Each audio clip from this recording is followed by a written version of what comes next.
Vamos a dar inicio al panel GovTech, Innovación Abierta para los Retos de los Servicios Públicos.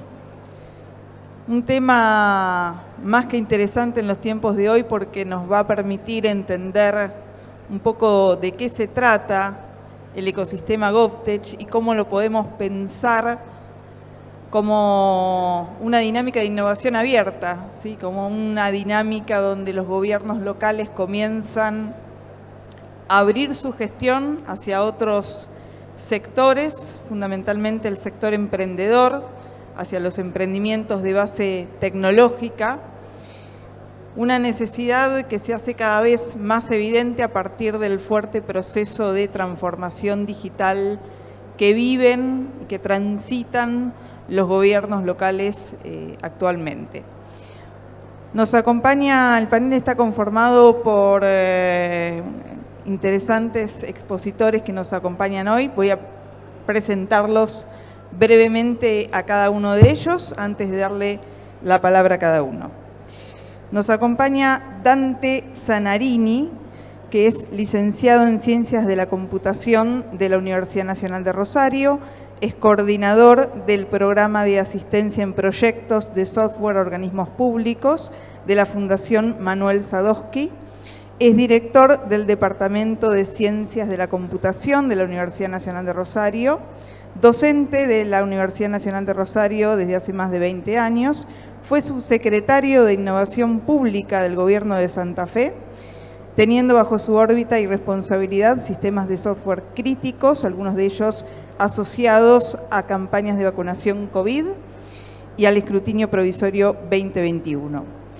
Seguidamente nos va a acompañar el señor Maximiliano Noche, que cuenta con 17 años de experiencia en el mercado, 15 de ellos cumpliendo diferentes roles que van desde la ingeniería y el diseño de soluciones hasta la consultoría, implementación y mantenimiento. Ha pasado por diferentes ramas de la tecnología como virtualización, infraestructura, seguridad y networking, y hoy se encuentra liderando el equipo de ingeniería de Fortinet para el segmento Enterprise e Interior. Y por último, nos acompaña Román Josif, que es de la Fundación For Innovación, director por Santiago de Chile, es un experto académico y consultor internacional en innovación, con más de 15 años de experiencia en el sector público, privado y tercer sector, fundador y exdirector ejecutivo del Laboratorio de Gobierno de Chile, hoy asesora a gobiernos en todo el mundo, es socio en empresas del rubro turístico y participa en directorios de varias ONGs. Sin más, sin quitar tiempo, vamos a dar la palabra primero a Dante para que nos comparta sus conocimientos y su experiencia en lo que son los ecosistemas GovTech y su vinculación con la innovación abierta en gobiernos locales. Dante. Bueno, muchas gracias, Carolina. Gracias también a la organización del evento y a los compañeros por compartir este espacio, que esperemos que sea del interés de ustedes. Mi nombre es Dante, yo coordino un área de la Fundación Sadowski, un área que intenta colaborar con organismos públicos en el diseño de buenos sistemas de software. Como sabemos, hoy cualquier proyecto de política pública tiene en algún lugar asociado sistemas tecnológicos, así sea incluso proyectos de infraestructura física o demás, así sea solo para la parte de monitoreo, por ejemplo, del proyecto, siempre se requiere algún software asociado a una política pública. Ocurre muchas veces que los organismos públicos no dan abasto con la gran demanda de sistemas que se requieren, potenciado por supuesto por los hechos de estos últimos años y la aceleración de la digitalización. También sabemos que en todo el ecosistema digital local, pero particularmente en los organismos públicos, las personas altamente capacitadas en desarrollo de software, en ingeniería, arquitectos de software, han migrado al sector privado, a veces por cuestiones de salarios más competitivos, y de alguna manera surge la necesidad de pensar cómo el Estado puede nutrirse, obviamente, del sector privado, para tener buenos desarrollos de software, para tener proyectos que perduren, proyectos en los que puedan participar todo el ecosistema empresarial local. Y un poco ese área de la Fundación viene a trabajar en ese aspecto. Muy breve, al principio, sobre la Fundación, es tomado de la página web. La Fundación tiene hoy 6 áreas, todas muy interesantes. Sí, la misión de la Fundación es trabajar en la innovación de las tecnologías de la información y la comunicación como motor de desarrollo. Es una fundación creada dentro de la órbita del Ministerio de Ciencia y Tecnología de la Nación, es público-privada, su presidente es el ministro de Ciencia y sus vicepresidentes son los directores de las cámaras de empresas de software, con lo cual, naturalmente, por definición, intenta articular entre el sector público y privado.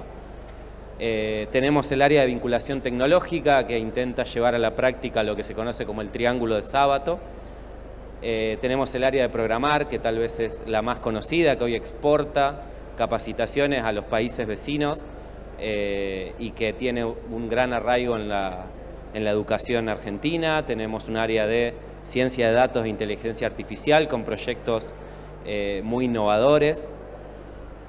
Existe también las TIC para la Paz, Justicia e Instituciones Sólidas, que su principal proyecto es el proyecto GENIS, que es un proyecto de marcadores genéticos, en principio para detectar apropiación ilegal de menores, pero luego llevado a otros ámbitos y hoy muy usado en la justicia de nuestro país. Y el área de asesoramiento a organismos públicos, de la cual yo coordino, que en realidad surge como en respuesta a una demanda recurrente. Había muchos organismos, al ser el ministro de Ciencia el presidente de la Fundación y tener una pata en el ámbito público de la Fundación, había una demanda recurrente de el ministro de Salud de tal provincia, el secretario de Educación de tal municipio, que necesitaban un software. La estructura informática de su sector no lo podía cubrir y en general no había una forma inteligente o un mecanismo de contratación razonable para salir a contratar al sector privado, por múltiples razones. Muchas veces ocurre que las licitaciones tienen que hacerse de forma muy estricta, muy compleja, no acorde a la dinámica del software, en las cuales a veces uno todavía no tiene cerrado lo que quiere, pero ya necesita empezar para obtener resultados, ir retroalimentando y generar una aplicación más acorde a lo que realmente necesita. No es lo mismo tal vez que comprar mobiliario, ¿no? Y en general las licitaciones estatales están más pensadas para cosas físicas que para bienes tecnológicos, por ejemplo software. Y la idea de la línea es justamente promover mecanismos de contratación inteligentes, mecanismos de contratación basados en arquitecturas de software moderna, basados en orientaciones a servicios, donde un proyecto se pueda descomponer en diferentes partes y eso promueva la participación de, por ejemplo, las pequeñas empresas en las contrataciones del Estado, algo que en software no siempre ocurre y muchas veces son siempre los mismos actores que nos proveen de software, muchas veces enlatados, muchas veces atados a tecnologías que son las que le conviene a la empresa y no al Estado, y luego con contratos de mantenimiento leoninos. Y la idea de generar una buena arquitectura y asesorar en esta buena arquitectura tiene que ver justamente con que pueda haber muchos actores participando en el mismo proyecto. Las herramientas actuales de la ingeniería de software nos permiten ese tipo de proyectos siempre y cuando desde su concepción se diseñe de esa manera, ¿no? Así que bueno, el área se encarga de formular, gestionar, acompañar y hacer de nexo entre los privados que desarrollan el sistema y los organismos públicos que lo contratan. Si bien no se desprende de lo que digo, sí lo remarco, no tenemos equipos de desarrollo, no desarrollamos software, no competimos con nuestra pata privada dentro de la Fundación, no somos una competencia para el sector privado sí queremos ser facilitadores para los privados, porque sentados también del lado de ellos, a veces observamos que es muy difícil trabajar para el Estado. No solo por los plazos de pago, algo a lo que ya están acostumbrados, sino no encuentran interlocutores válidos para discutir una arquitectura, para discutir cómo se va a modularizar, qué tecnología hay que usar, y un poco el área nuestra viene a generar ese asesoramiento, ese acompañamiento y eventualmente, si así lo requiere el proyecto, ese liderazgo del proyecto a lo largo de todo su ciclo de vida. Nuestro esquema de trabajo es básicamente el que podría ser una consultora de software. No quiere decir que cada una de estas etapas recaiga en los miembros de la fundación necesariamente. A veces salimos a contratar consultores para que realicen esta tarea, pero sí bajo el liderazgo de la fundación. Y son las etapas que uno aprende de un proyecto moderno de software con metodologías ágiles, orientado a servicios y demás. Primero se hace un análisis funcional con los interesados de, bueno, ¿qué querés? ¿Cómo lo querés? ¿Cuándo lo necesitas? ¿Qué presupuesto tenés? ¿Lo vas a tener en etapas? ¿Lo tenés que contratar todo junto? ¿Podés hacer más de una licitación? Al venir también de la gestión del Estado, ese lenguaje, varios del área lo manejamos y podemos articular razonablemente. Luego formulamos el proyecto de software, ¿no? Bueno, va a tener estos módulos, este va a hablar con este de esta otra manera. Y esa modularización es muy importante porque es lo que le decía, la que habilita a que más de un actor participe, permitiendo que participen pequeños actores en una de las partes y además que se pueda paralelizar el proyecto y que no necesariamente haya que serializarlo y tener un producto recién cuando termina el plazo de la licitación, sino que se puede ir teniendo productos incrementalmente. Hacemos el seguimiento del proyecto y también, si eventualmente así lo requiere el organismo público, verificamos el cumplimiento del entregable, ¿no? Porque no deja de ser un bien que pasa a ser propiedad del Estado y tiene que poder ser verificado. Bueno, los atributos esperados en realidad son los atributos de cualquier proyecto, pero realmente ahí hay algunos puntos en común que encontramos que no en todos los proyectos de software estatales están presentes. El tema de tecnológicamente soberanos, que los datos estén en territorio del país, que el verdadero administrador del sistema sea alguien del Estado y no que haya que llamar a la empresa por cualquier detalle que haya que modificar de esto. A mí me pasaba en Santa Fe, que bueno, Carolina había comentado que yo trabajé ahí, que había una salita con una reja donde estaba el servidor de un determinado sistema, que no viene al caso, y el único que tenía la llave de esa reja en un edificio público era el empleado de la empresa que había desarrollado ese sistema.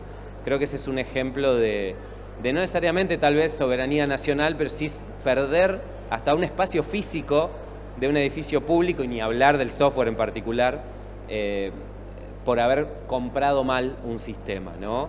Por supuesto que se apunta a eficiencia en cuanto a costos, a tiempos, a etapas, y se apunta también a que justamente no ocurra esto de la llave y la jaula, que el Estado de a poco y en función de sus recursos se vaya apropiando de esta tecnología. Y bueno, y en un sentido sustentable, también pensado como que pueda reutilizarse y también entendiendo que los diferentes organismos hablan entre sí y que muchos de estos sistemas tienen que poder interoperar entre ellos, que era algo que comentábamos con el compañero acá hace un ratito. Para terminar, creo que estoy bien con el tiempo. Sí, ya estoy cerrando. Algunos ejemplos. Estamos desarrollando un sistema público de telemedicina para el Ministerio de Salud de la provincia de Buenos Aires. La empresa adjudicataria es una empresa jujeña, así que estamos trabajando todo remoto. Estamos muy contentos con ese proyecto y con la empresa adjudicataria. Hemos trabajado en un sistema de seguimiento de estudiantes para el Ministerio de Educación de la provincia de Buenos Aires. Hay muchos municipios y organizaciones de la economía popular que nos piden sistemas de gestión empresarial básicos para su día a día. Y hay muchos organismos públicos como la Comisión Nacional por el Derecho y la Identidad o la Agencia Nacional de Materiales Controlados, que lo que pide es, tiene sistemas de hace 20 años, necesita rediseñarlos, necesita rehacerlos, y nosotros tratamos de armar una arquitectura basada en los principios que comenté antes. Así que bueno, eso es un poco el trabajo de la línea dentro de la Fundación. que queríamos contarles y que creo que aporta a este ecosistema entre la articulación de lo público y lo privado y en algunos proyectos que son innovadores, al menos para lo público. Muchas gracias. Muchas gracias, Dante. Damos la palabra ahora a Maximiliano Noce.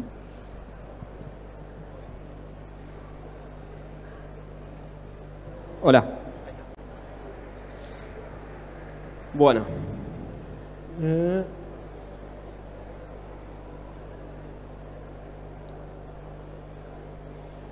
Ahí va.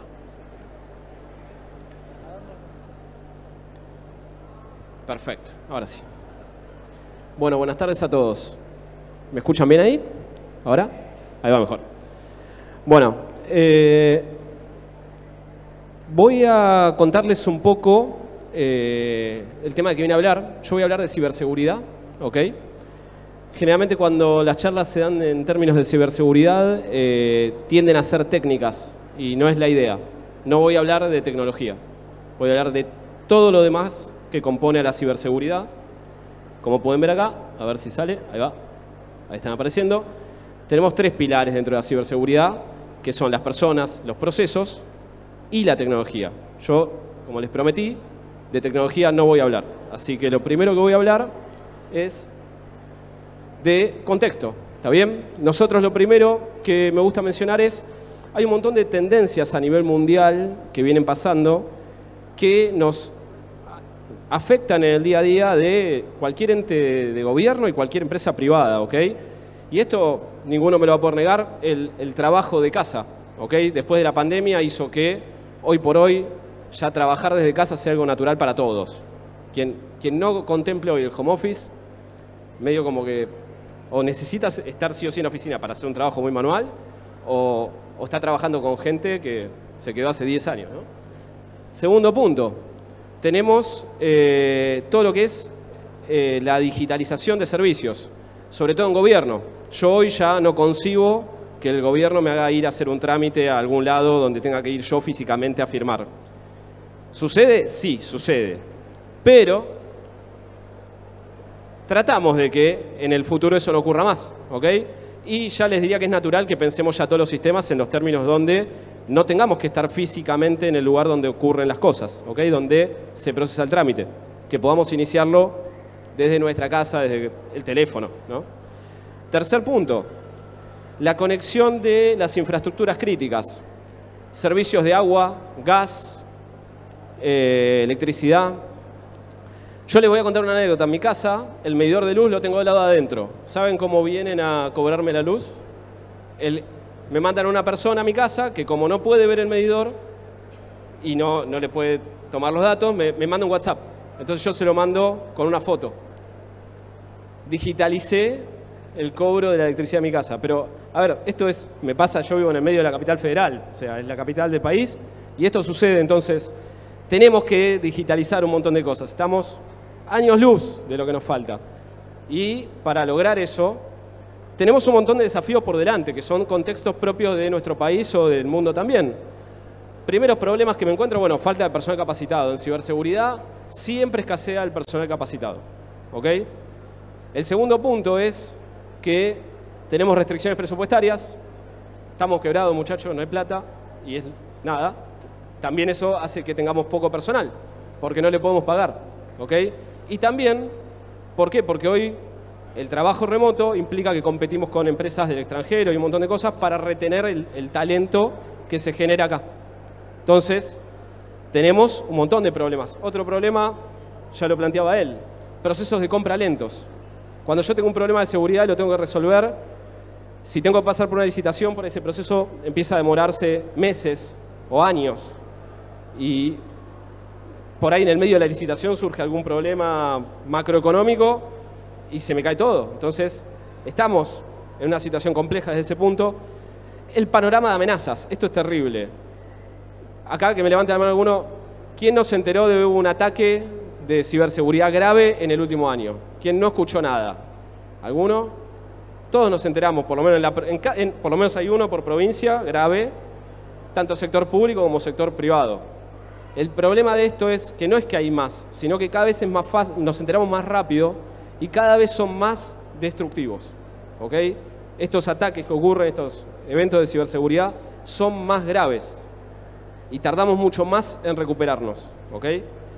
Y por último, una falta de coordinación entre los organismos públicos que trabajan en pos de la ciberseguridad y en pos de la tecnología. Sucede que hay un montón de iniciativas a nivel federal, un montón de iniciativas a nivel provincial, iniciativas a nivel municipal o a nivel regional, y cada uno va por su lado y falta una articulación ahí que pueda congeniar todo eso. ¿Está bien? Así que dije que no iba a hablar de tecnología, pero lo primero que voy a mencionar es la tecnología, así ya me lo saco de encima. Si no, digamos como que queda raro que no hable de tecnología cuando nuestra empresa vende tecnología. Pero bueno, de lo que voy a decir de tecnología es que este slide no estaba, así que lo voy a pasar rápido. Ahí está, era este, muy bien. Es que estamos tratando, y esto es algo que vemos a nivel mundial, tratando de consolidar las soluciones de tecnología que tenemos en la empresa, y sobre todo en términos de ciberseguridad, de networking. ¿Y esto qué implica? Tratamos de hacerlo más fácil, más sencillo. Cuando tenemos menos cantidad de tecnología, tendemos a tener una menor cantidad de complejidad, y esa menor cantidad de complejidad en el día a día es menos horas de gente, tiempo en resolverlo. ¿Está bien? Y aquí es donde empezamos a enfrentar uno de los problemas.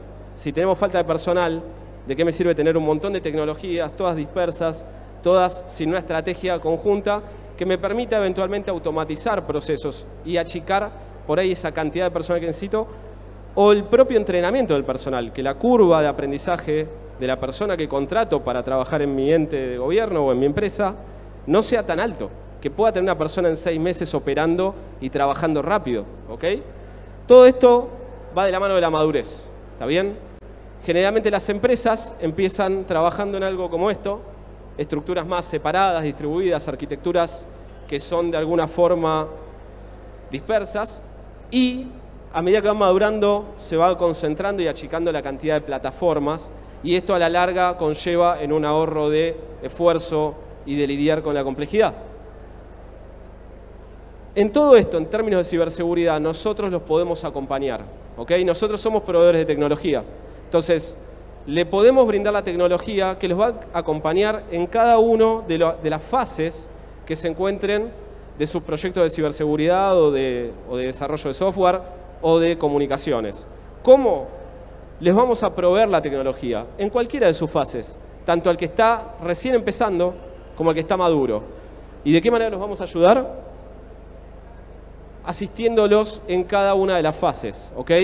Esto quiere decir que si mi empresa hoy no tiene ninguna solución de seguridad, no tengo un responsable de seguridad y las tareas de seguridad recaen por ahí en los equipos de IT, de desarrollo y demás, pueden acercarse a nosotros, que vamos a trabajar con ustedes para que puedan emprender el camino de incorporar soluciones de ciberseguridad de forma ordenada.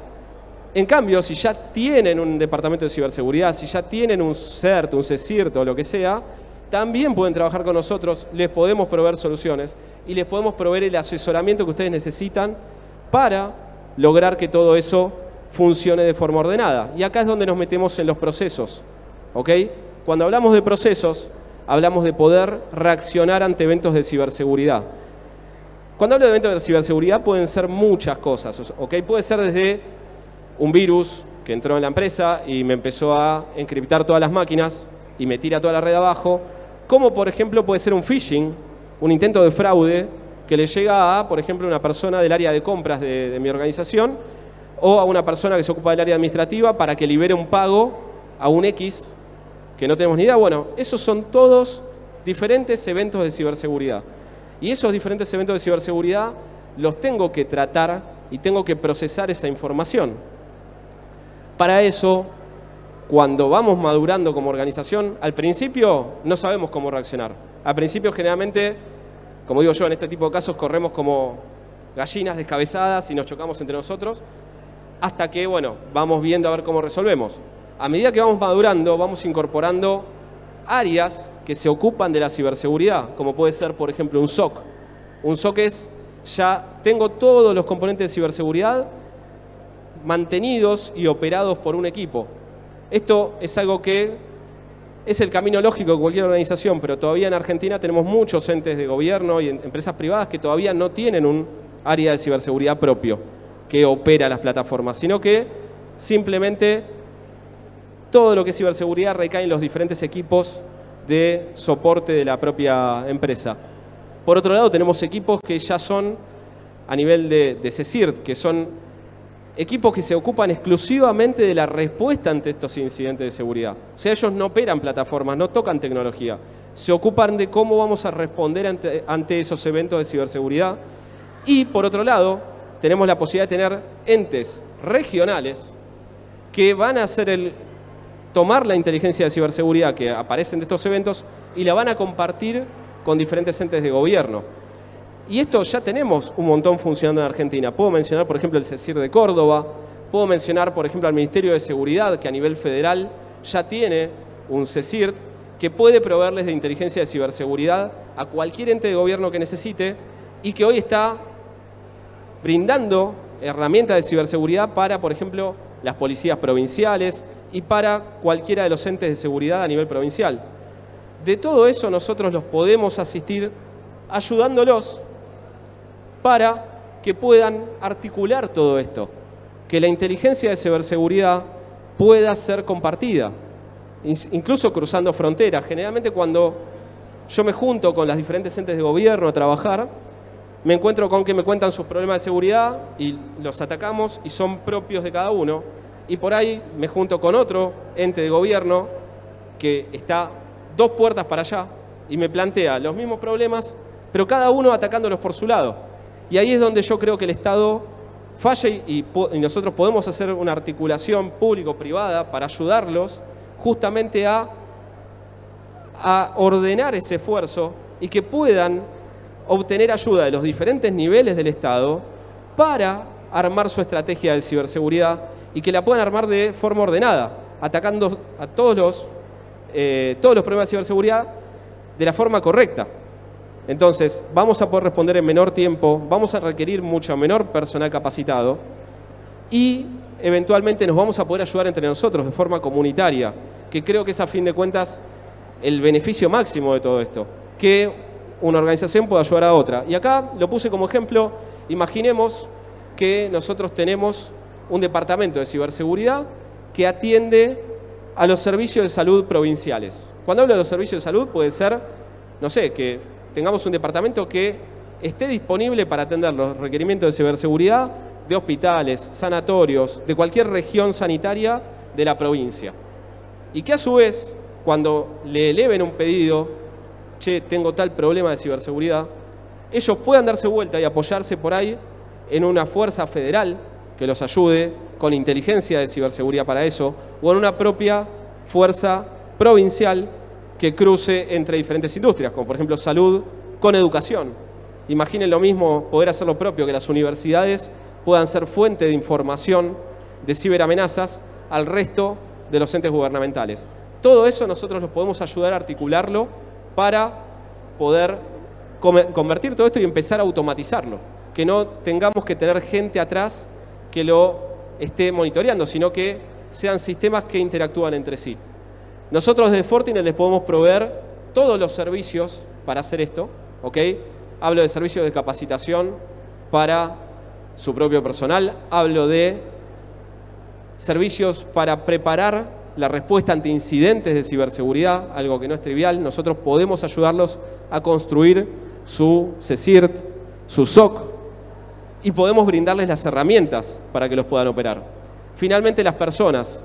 Yo hablé que tenemos hoy una demanda muy grande de profesionales y una oferta que no puede hoy equipararla. Bueno, ahí desde Fortinet tenemos la forma de ayudarlos. Primero que nada, entrenamiento. Entrenar a nuestros propios funcionarios públicos en ciberseguridad. ¿Para qué? Porque ellos van a ser nuestra primera línea de defensa ante cualquier evento de ciberseguridad. Y esto es algo que los invito a los que por ahí son más técnicos. Esto está disponible para que lo podamos hacer gratis, ¿ok? Esto no necesitamos que compren ninguna licencia ni nada. Esto ustedes quieren entrenar a su personal en ciberseguridad, simplemente se contactan conmigo, yo les explico cómo y lo pueden empezar a hacer desde el día 0. y es algo que es entrenamiento en español, donde les brindamos el material y ustedes pueden monitorear el avance que tienen sus funcionarios en el entrenamiento. Por otro lado, entrenar a la comunidad, no solo a los funcionarios. ¿Y a qué me refiero con esto? Me refiero a formar a los profesionales del futuro. Nosotros también podemos articular con las universidades, con los institutos terciarios y con fundaciones sin fines de lucro para poder dar nuestros cursos de entrenamiento en ciberseguridad para formar a los profesionales que están escaseando en el país y tener esa fuerza de trabajo disponible para poder ir incorporándola al mercado, porque la necesitamos, ¿ok?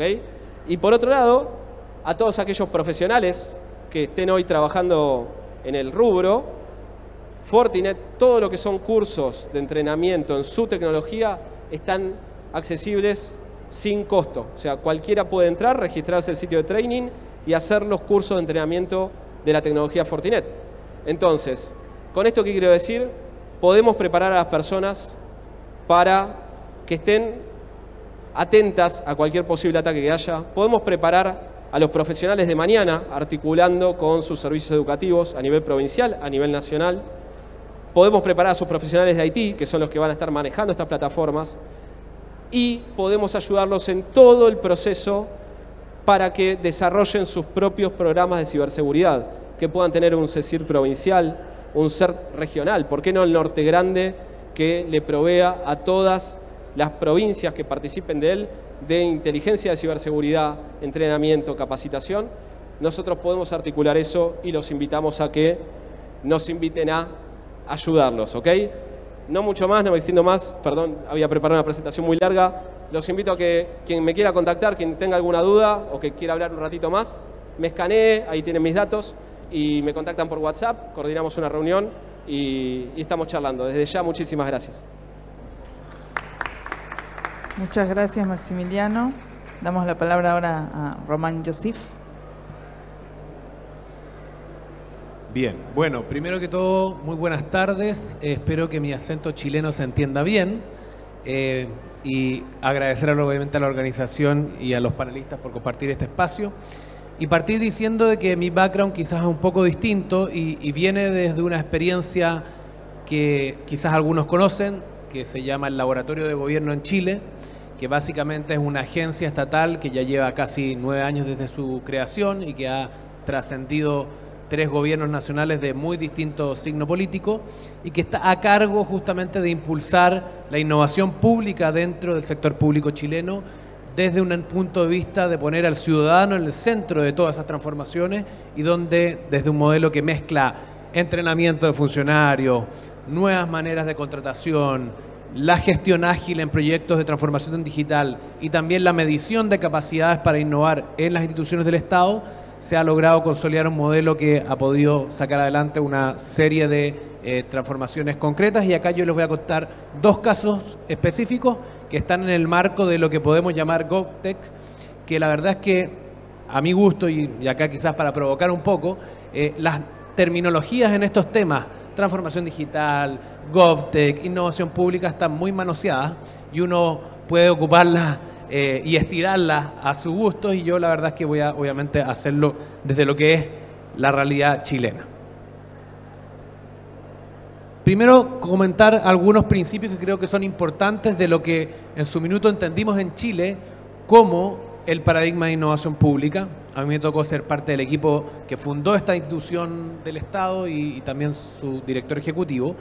Y en ese sentido, en un equipo multidisciplinario y luego de armar una red de más de 25.000 innovadores públicos, pudimos entender de que la innovación primero pasa por las personas y pasa por poner el foco en sus necesidades reales. Estamos llenos de transformación digital que está o empujada por la industria, porque llega Oracle, Microsoft o uno de los players grandes a venderte un software y ese software puede que no te sirva para nada y te gastaste 1, 2, 3 millones de dólares y eso es gasto fiscal que pudiese ser mejor utilizado en otra cosa.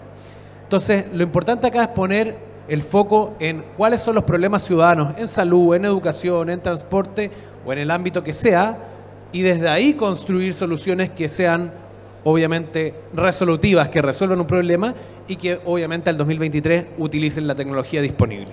Lo segundo es entender que las estrategias son sistémicas y que hay que acá tener miradas multidisciplinares y enfoques lo más transversales posibles, lo más público-privados posibles, y yo agregaría al tercer sector lo más público, privados y sociales posibles, porque así vamos a avanzar más rápido, por un tema solamente de eficiencia. En tercer lugar, que la co-creación es un buen mecanismo para poder entender mejor los problemas y por ende generar soluciones que sean más pertinentes. Cuando yo hago un taller con pymes de un sector específico para resolver un problema de ellos, bueno, probablemente ellos sepan más del problema que los funcionarios del Ministerio de Producción o del Ministerio de Economía. En tercer lugar, el uso de evidencia. Hoy, y lo decían ambos colegas, no ocupar los datos es casi una falta de respeto hacia el ciudadano porque estamos llenos de datos en el sector público y en el sector privado también, y los tenemos que utilizar o producirlos para, desde la evidencia, desde esos mismos datos, tomar decisiones de política pública. O sea, nosotros no podemos decir que la carretera tiene que ir por este lado si es que la demanda de la carretera y los datos dicen que va por el otro lado, a menos que haya algún incentivo perverso que te haga mandar la carretera por ese lado. Y por último, foco en la implementación. Está lleno de laboratorios de innovación pública, de agencias de innovación, de transformación digital, que se dedican a generar charlas, discursos, talleres, pero si no logramos concretar innovaciones en la realidad y ojalá escaladas, bueno, no estamos generando valor para las personas y por ende estamos haciendo más bien humo. Entonces, con ese framework en la cabeza, vamos a revisar dos casos concretos. Uno que tiene que ver con el contexto de la pandemia. Imagínense, acuérdense, marzo del 2020 llega la pandemia, nos encierran a todos. En Argentina, similar al caso chileno, estuvimos muchos largos meses encerrados. Y ese encierro generó un problema gravísimo de confinamiento y por ende de violencia contra las mujeres. Y lamentablemente se hacía necesario una respuesta rápida que pudiera aumentar la capacidad de respuesta, valga la redundancia, y desarrollar nuevos canales de atención a mujeres víctimas de violencia intrafamiliar. Y acá teníamos la ventaja, nuevamente usando los datos, de que teníamos a Europa, sobre todo España, Francia, teníamos a Europa y el resto del mundo un mes adelantados. Entonces, usando los datos de lo que estaba pasando en otros países, en otras latitudes, dándonos cuenta del aumento de la violencia intrafamiliar, dándonos cuenta del aumento de ciertos canales y la disminución de otros, y también de la disminución de las denuncias, nos dimos cuenta que había que generar una respuesta distinta a la que tenía el Estado chileno durante los últimos 10 años, que era un call center para que las mujeres pudieran llamar y denunciar a sus victimarios. ¿Cuál era el problema de ese call center? Muy simple, y ahí nos fuimos al usuario. Y esto era un trabajo colaborativo con el Ministerio de la Mujer, con organizaciones de la sociedad civil que están obviamente peleando constantemente por mejores servicios públicos para las mujeres en este contexto, y también con la industria tecnológica, en particular con Facebook, y ya voy a contar un poquito más qué es lo que hicimos, y con un startup que se llama BotMaker, que se dedica a hacer robots de inteligencia artificial para lo que tú quieras, automatización de procesos, mejora de servicios, etc. Y lo que nos dimos cuenta en esos procesos de co-creación fue algo bastante obvio, que es que si tú estás encerrado en 40 metros cuadrados y está el agresor al lado tuyo, tú no puedes agarrar el teléfono y decir, aló, sí, Ministerio de la Mujer, mira, lo que pasa es que tengo el tipo de acá al lado que me está violentando todos los días, que me pega, que me violenta y necesito ayuda. Obviamente, es una cosa de un insight obvio, que la usuaria no va a poder hacer eso. Pero para darnos cuenta de eso, que el Ministerio de la Mujer no se había dado cuenta hasta marzo del 2020, hubo que hacer talleres de co-creación, todo esto online, porque estábamos todos encerrados, y hubo que entender al usuario y ponerse en los zapatos del usuario para poder darnos cuenta que se necesitaba un canal de atención que fuera remoto, que fuera 24/7, pero que por sobre todas las cosas fuera silencioso. Y ahí nos dimos cuenta que no había que reinventar la pólvora, sino que había que utilizar tecnología disponible, que tenía un 85% de penetración en el mercado, de un privado, que en este caso es Facebook, que es dueño de WhatsApp, que me imagino que todos lo utilizan, o la mayoría de ustedes. ¿Qué es lo que hicimos en simple? Montamos un nuevo servicio de atención a mujeres víctimas de violencia intrafamiliar sobre la API de WhatsApp Business, y diseñamos una serie de procesos y automatizamos otros para que hubiera una atención personalizada, por un lado, dado que el tema es delicado, que también hubiera atención priorizada, digamos, de las mujeres que ya son parte del programa de violencia contra la mujer, y donde también pudiéramos resguardar los datos y la confidencialidad, obviamente, de esas conversaciones. Y el WhatsApp te permitía sacarle fotos a un moroteo, a una evidencia concreta, para que la Fiscalía después pudiera hacer, obviamente, uso de eso, con un botón de emergencia, con la posibilidad de también, obviamente, iniciar una conversación a las 7 de la mañana y después retomarla a las 4 de la tarde y que no hubiera un nuevo caso, que cuando uno llama por teléfono, obviamente, a un call center, cada llamada es un nuevo caso, cosa que esta tecnología te lo permite. Bueno, fue la primera herramienta de este tipo a nivel internacional, luego la copió, de hecho, el gobierno argentino, desconozco cuál fue el resultado, y en el caso chileno, en esta colaboración entre el Ministerio, el Laboratorio de Gobierno, Facebook y BotMaker, cada uno con su expertise, se pudo llegar en los primeros 2 años de pandemia a más de 50.000 mujeres que probablemente sin esta herramienta no hubieran tenido una atención digna y resolutiva de parte del Estado chileno. Un segundo ejemplo que tiene mucho más que ver con innovación abierta, porque el primero fue más una respuesta rápida buscando al partner adecuado en la mitad de una emergencia internacional como fue la pandemia, es el ejemplo de DART, que tiene que ver con cómo innovamos en la salud primaria con un enfoque preventivo. Acá lo que se hizo fue lanzar un desafío, un challenge de innovación abierta con el Ministerio de Salud en este caso. Esto fue el año 2015, fue uno de los primeros desafíos de innovación abierta en el Estado que desarrolló el Laboratorio de Gobierno, y a través de un proceso metodológico bien riguroso se seleccionó de más de 350 startups a un universo de 40 que se incubaron en el laboratorio con los mejores expertos de la academia, del sector privado y obviamente funcionarios del Ministerio de Salud y del Laboratorio de Gobierno para responder a esta pregunta. Y esta pregunta, si se fijan, es lo suficientemente abierta para que lleguen distintos tipos de soluciones, pero también marca un norte de hacia dónde quiere ir la política pública en el mundo de la salud primaria para poder generar metodologías de descomprimir básicamente las largas filas y básicamente la mala atención que había en ese minuto. La metodología tiene distintas etapas, es una metodología tipo funnel, que tiene una etapa inicial muy abierta en la lógica de lo que la Mariana Mazzucato plantea de estos desafíos macro país, y después tiene muchas etapas que pudiesen ser muy similares a una incubadora privada tipo Y Combinator de startups, pero con la participación activa y protagónica del Estado, del gobierno, señalando hacia dónde quiere las soluciones y obviamente financiando también ese desarrollo. Luego de eso, en resumen, para long story short, como dicen los gringos, la startup ganadora de este proceso fue DART. DART, después de un largo proceso de adjudicación de una licitación abierta del Ministerio de Salud, 3 años después, el 2018, en un gobierno diferente, que se continuó en un proceso de política pública en este caso, se adjudicó una licitación para poder escalar la solución, que básicamente es un software de inteligencia artificial que detecta con una cámara cualquiera, de un celular, de un smartphone, si el paciente tiene retinopatía diabética o no, y por ende si se puede quedar ciego o no en el corto o mediano plazo.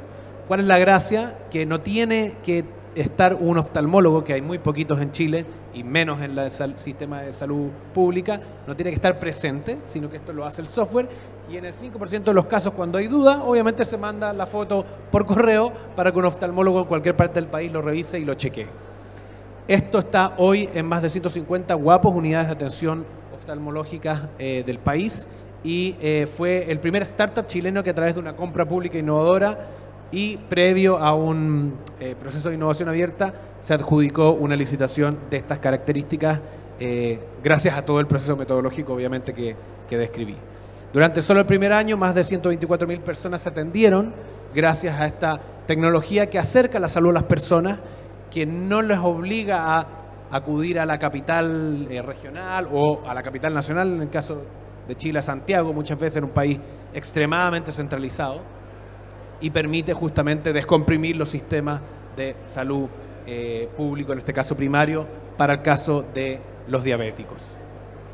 Eso básicamente en simple son 2 ejemplos concretos de cómo podemos utilizar la tecnología, pero sobre todo los procesos de innovación al servicio de las personas. Muchas gracias. Muchas gracias, Román. Creo que nos han brindado los tres panelistas una mirada muy interesante acerca de la metamorfosis de la gestión pública, ¿no? Cómo se va convirtiendo la gestión a partir de la incorporación de distintos actores. Y un poco en vinculación a esto, quería, a modo de cierre del panel, plantear un interrogante a los tres, un poco que puedan compartirnos cuál es la mirada de cada uno desde sus diferentes áreas de desempeño, desde las instituciones de la sociedad civil, instituciones público-privadas y desde el sector privado, también en el caso de Fortinet.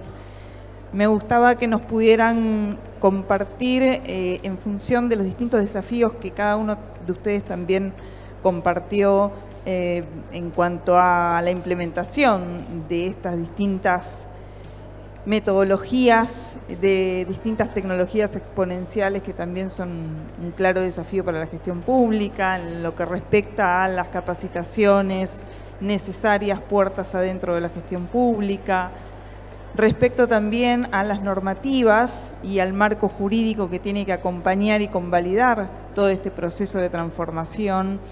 ¿Cuál es la agenda de prioridades en función de ese conjunto de desafíos de acuerdo a sus diferentes áreas de desempeño?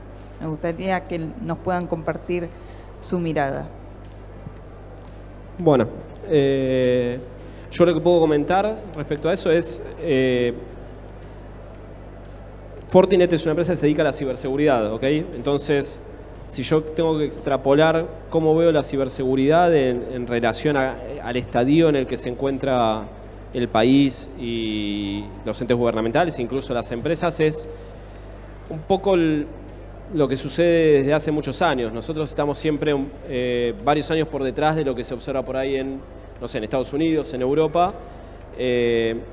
Creo que más allá de la tecnología, nos falta incorporar muchos procesos y sobre todo también desde la parte más del tinte legal, si se quiere, también empezar a modernizarnos.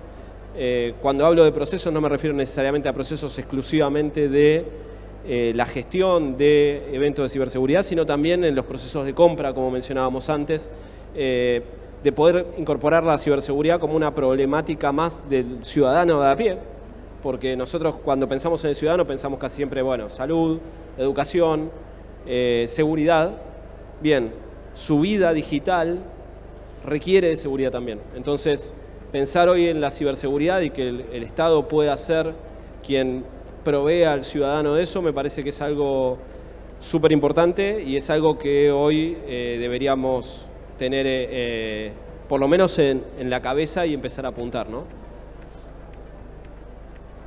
Bueno, desde lo que fue mi experiencia en el laboratorio de gobierno y también lo que he estado viendo en otros países, no solamente en la región, sino que a nivel internacional, si bien la región está más atrasada desde competencias digitales y competencias de innovación en los cuadros de los funcionarios públicos y también probablemente desde la conectividad y su calidad, y para qué decir en ciberseguridad, de hecho en Chile estamos en pañales, hay un CSIRT nacional, pero siendo franco es bastante débil. Creo que lo que más se necesita es un enfoque usuario-céntrico. ¿Qué significa eso? Que los funcionarios públicos, pero que también los proveedores del Estado y que también los startups que están desarrollando tecnología, este ecosistema, y para qué decir la academia que le enseña a todos los anteriores, no ponga el foco en los productos o en los servicios que se van a diseñar, sino que ponga el foco en las personas que van a utilizar esos servicios y productos. Eso como base de la pirámide. Como segunda base de la pirámide, desarrollar mecanismos y gobernanzas que permitan la interoperabilidad. Porque eso nos va a permitir mejores procesos de seguridad, nos va a permitir servicios mucho más integrales y por ende más simples, que se comunique el Fondo Nacional de Salud con el registro de identificación para que cuando hay un recién nacido, que obviamente tiene que estar cubierto en su salud, bueno, nace recién nacido, está el registro de su nacimiento y por ende automáticamente si es hijo o hija de un afiliado del Fondo Nacional de Salud, queda asegurado desde el minuto de su nacimiento. Y eso te lo permite la interoperabilidad, la comunicación y que haya una gobernanza que la proteja y que obviamente de alguna manera los abogados tienen que ser facilitadores y no enemigos de ese proceso. Y por último y no menor, tiene que haber una inversión más seria en tecnología desde el punto de vista de los gobiernos y no puros proyectos isla, sino que una estrategia un poquito más sistémica que empuje el desarrollo del ecosistema en completo. Eso. No sé si tengo tiempo. Sí, nosotros vemos, siguiendo un poco el hilo, un desafío muy fuerte en lo que tiene que ver, que lo habíamos mencionado, con la interoperabilidad, con no tener que hacer muchas veces lo mismo. Y creo que ahí puede haber cierto tipo de normativa que ayude a generar estándares y que los desarrollos en el marco del Estado o en otros lugares tengan que cumplir con ese tipo de estándares para poder interoperar. Nos ocurre muy frecuentemente que vienen con pedidos que ya en otro lugar funciona, pero solamente por problemas de interoperabilidad no se pueden conectar. Y también en lo que tiene que ver con normativa, en cuanto a poder entender que a veces determinados procesos de construcción de tecnología no están predefinidos, como cuando uno compra una silla y la pide con cosas en las manos o no, y realmente no sabe si necesita apoyabrazos hasta que el proyecto está en la mitad. No es lo mismo tal vez la incorporación de tecnología en el Estado, y la normativa obviamente tiene que acompañar en eso, porque está plagado de ejemplos de licitaciones que se caen porque no hay una determinada funcionalidad que al final resultó inútil, pero estaba puesta en el pliego y no se puede sacar, y el proyecto se cae por ese tipo de cosas. Así que creo que en lo que tiene que ver con normativa es importante que acompañe a estos procesos innovadores. Bueno, creo que queda claro que la ciudad inteligente también tiene que pensarse desde esto, ¿no? Desde una gestión que comienza a transformarse y que quedó claro en el panel que es una gestión sistémica, holística, integral, que tiene muchísimos desafíos por delante y que me parece que es, digamos, uno de los pilares fundamentales respecto a cómo se piensa la ciudad inteligente hoy, ¿no? Una gestión centrada en el ciudadano desde esto, desde una gestión holística, abierta, integral, con todos los actores públicos, privados y del tercer sector también. Muchísimas gracias a cada uno de ustedes por acompañarnos con sus experiencias y gracias también a todos los asistentes del panel.